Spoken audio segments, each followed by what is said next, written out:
Hola a todos nuevamente a otra reseña de Chrono Arcadia. En esta ocasión hablaremos de un arcade de Data East. Esta compañía japonesa vivió sus años dorados haciendo grandes juegos para las maquinitas. Y hoy le toca su análisis a uno de ellos. El tal vez el más famoso y carismático juego de la compañía nipona. En 1990, uno de los desarrolladores principales de Data East, Makoto Kakuchi, estaba planificando su siguiente juego para los arcade. Él ya tenía un buen récord de éxitos en la compañía, con juegazos como Bad Dude y Carnot. El japonés lo único que tenía claro es que quería hacer un arcade de plataformas de 2 players simultáneos. Pero no sabía aún el tema del juego. Ahí fue cuando Makoto-san prendió su Commodore 64 y se cruzó con un título que le llamó mucho la atención: Caveman Olympics. Este es un juego del estilo Track and Field, pero con la temática cavernícola, que imitan cómicamente a las pruebas olímpicas. Y algunas de estas eran: hacer fuego, la justa y la carrera de dinosaurios, entre algunas otras. Así, el desarrollador japonés gritó "Yaba Yabadoo" y se puso a trabajar como cavernícola en Joy Mac, Caveman Ninja.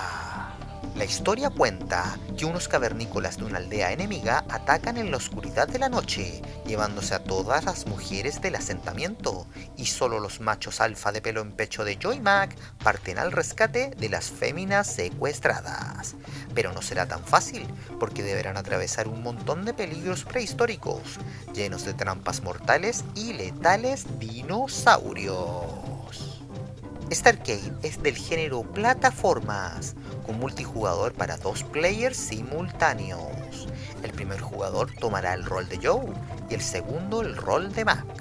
Los cavernícolas tienen una gran agilidad. Debes calcular bien tus movimientos y disparos, especialmente con las variadas trampas de los enemigos y los dinosaurios voladores, que joden bastante. Sus controles cuentan con 2 botones y una palanca de 4 ejes. El salto puede variar de forma. Está el normal, que haces solo apretando el botón, y el salto alto, que puedes hacerlo dejando apretado arriba en el joystick más el salto. Ten en cuenta que puedes dañar a los enemigos si saltas sobre ellos, así que debes manejar bien qué maniobra aérea usar y saber cuál es la más adecuada para cada situación. Esto es esencial para avanzar en este juego. El otro botón es dedicado a las armas, que podremos lanzar tanto horizontal como verticalmente, y hay 2 tipos de ataque: el débil, que lo accionamos solo apretando el botón, y es muy útil contra la mayoría de los enemigos normales del juego, pero su alcance y poder dejan mucho que desear. Y si dejas presionado el botón, el cavernícola cargará un poder y soltará un gran ataque. Es tremendamente efectivo contra todo tipo de enemigos y jefazos. Encontrar el momento ideal para cargar el poder y lanzarlo es la clave. Pero ojo, no debes dejar apretado el botón por mucho tiempo, porque si no el prehistórico se cansará y quedarás expuesto a cualquier ataque enemigo. Joe y Mac cuentan con 3 vidas y una barra de energía, que bajará lentamente, y también con cada golpe que recibas. Pero al vencer enemigos comunes del juego, ellos dejarán comida que recuperará tu barra de vida. Y de esta forma podrás revertir tus errores y continuar la lucha. También encontraremos una gran variedad de armas durante la aventura. Empezamos siempre con la fiel hacha, el diente de dinosaurio, que atraviesa la pantalla en forma horizontal, pero tiene corto alcance. Las sombras ninjas, que correrán hacia adelante y atacarán a cualquiera que les haga frente. Las bolas de fuego, que rostizarán a todo lo que toque. Las pesadas ruedas de piedra. los electrificantes truenos y el genial boomerang. También encontraremos botellas con salsa picante que transformarán a Joe en una máquina ardiente por algunos segundos, y vidas extras que las encontraremos escondidas en algunos escenarios.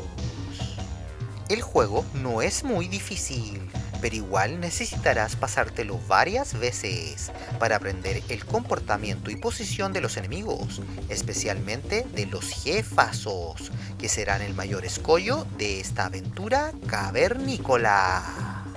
Los gráficos son geniales, con escenarios tremendamente detallados, que en ningún momento nos sacará del contexto prehistórico, con vívidos colores y algunos con varias capas de scroll paralelo.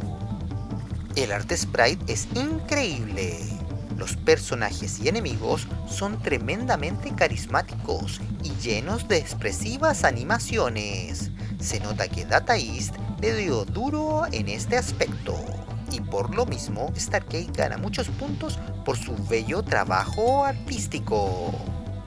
Su apartado sonoro, como todo en Starcade, es fantástico. Todas las tonadas aportan tremendamente a la acción, ninguna desentona con el tema cavernícola y da mucho carisma al juego. Los efectos de sonido también son geniales, tremendamente inmersivos y muy variados. Hay una buena variedad de enemigos. La mayoría serán los cavernícolas, que nos atacarán en múltiples y divertidas formas, y todo tipo de dinosaurios, al igual que anguilas, pirañas, abejas gigantes, plantas carnívoras, entre muchos otros. Joe y Mac deberán pasar por varios niveles si quieren rescatar a las damas en apuros, y estos escenarios son: la jungla, los árboles gigantes, el río, los volcanes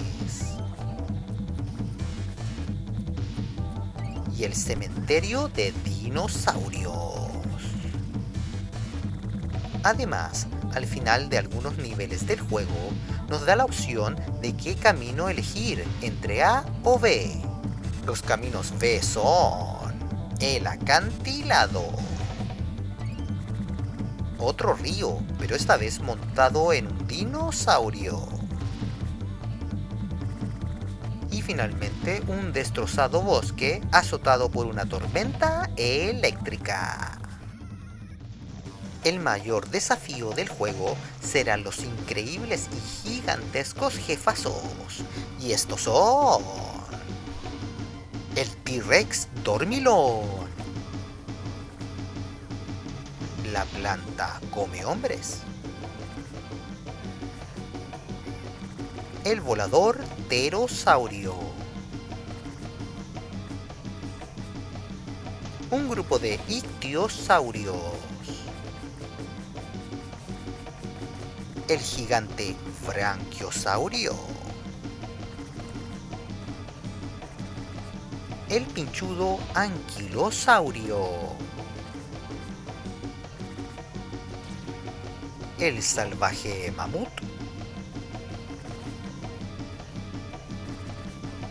el dino huesudo no muerto, el genial y peligroso tiranosaurio rex. Y dentro del cuerpo de la gigante bestia nos enfrentaremos al jefe final, el indescriptible y difícil demonio reptil cavernícola. El juego cuenta con 3 finales a elegir, lo que incentiva bastante a la rejugabilidad. Esto era poco visto en los arcades de la época. Estos finales varían en quién terminamos rescatando, y podemos encontrarnos con un cavernícola afeminado que nos agradecerá con sus besos, También podemos encontrarnos a la gordita body positive de la aldea. O a un grupo de sexys y salvajes minitas, bastante agradecidas por el valiente rescate.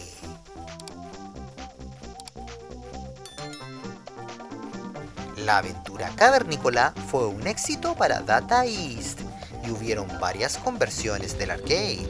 He aquí las 6 ordenadas por calidad.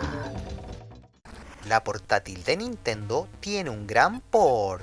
Se ve muy bien gráficamente para la pantalla monocromática de la Game Boy. La mayoría de escenarios fueron traídos intactos desde el original, pero el scroll es algo entrecortado. Falta el multijugador. La música es decente. Su jugabilidad es casi igual con 2 botones de acción, pero solo tiene un final. Y algunos jefes no saltaron a esta versión en blanco y negro, como el último boss del juego. La versión de NES se ve algo disminuida gráficamente, pero es esperable para un sistema de 8 bits. Los sprites en general son más pequeños. La jugabilidad es casi igual con la excepción de la no carga de armas. Hay 5 niveles en total. Solo hay un final. No tiene multijugador y la dificultad está bastante aumentada. Si eras bueno en el original, bueno, prepárate para esta versión que te dará un gran reto a superar. La computadora doméstica Amiga tiene una excelente conversión, aunque sus colores son aún más reducidos que en la versión de Sega Genesis. Los escenarios se ven bastante bien, con algunos efectos de scroll paralelo. El diseño de escenarios es el mismo del arcade, la jugabilidad es casi idéntica. Tiene geniales tonadas y efectos de sonido iguales a los originales. Lo único que le faltó son las carismáticas animaciones de los cavernícolas y el intro animado del comienzo del juego.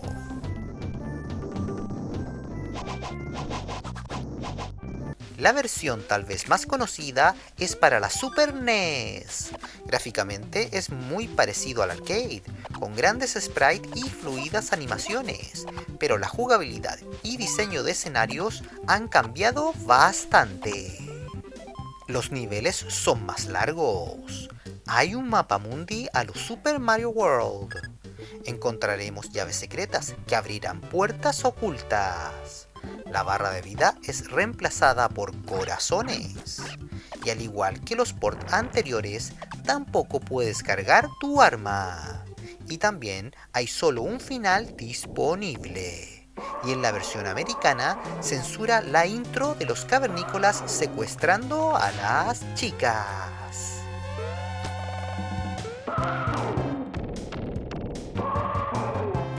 Para la Sega Genesis se llevó un port casi directo del arcade. Solo faltan algunos detalles en los sprites y escenas entre niveles. Tiene menos colores si lo comparamos con el original. Esta versión sí tiene los 3 finales, al igual que en las maquinitas. Y la música es bastante buena, genialmente adaptada al chip de sonido de la Genesis.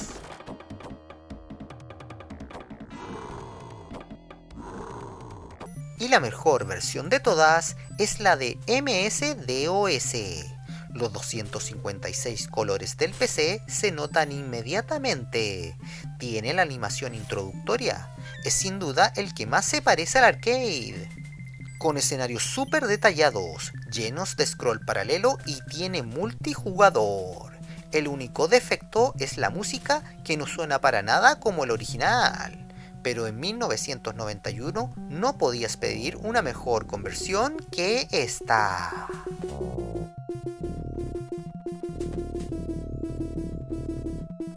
Joy Mac es un arcade tremendamente entretenido. En los salones de las recreativas era inmensamente popular y al día de hoy sigue siendo muy adictivo y genial. Si deseas subirte al carro cavernícola, puedes jugarlo en la colección de Data East Arcade para la Wii. Y para la Nintendo Switch salió New Joe and Mac, Caveman Ninja, pero no lo recomiendo para nada. Los nuevos gráficos se ven realmente mal, parece más un juego de móviles que otra cosa. Y claro, si solo tienes un PC, el emulador MAME siempre será la mejor opción para disfrutar de este clásico prehistórico de las maquinitas. Si te gustó mi contenido, deja tu like y suscríbete. Me ayudaría mucho que compartas mi video para que más gente lo vea. Estoy en la difícil misión de monetizar el canal y llegar a los 1000 suscriptores y las 4000 horas de reproducción. Así que les pido su ayuda, por favor compartan mis videos, véanlos hasta el final y comenten lo que quieran, que con gusto les responderé. Se despide Camus, un saludo y nos vemos en el próximo capítulo de Chrono Arcadia. ¡Adiós!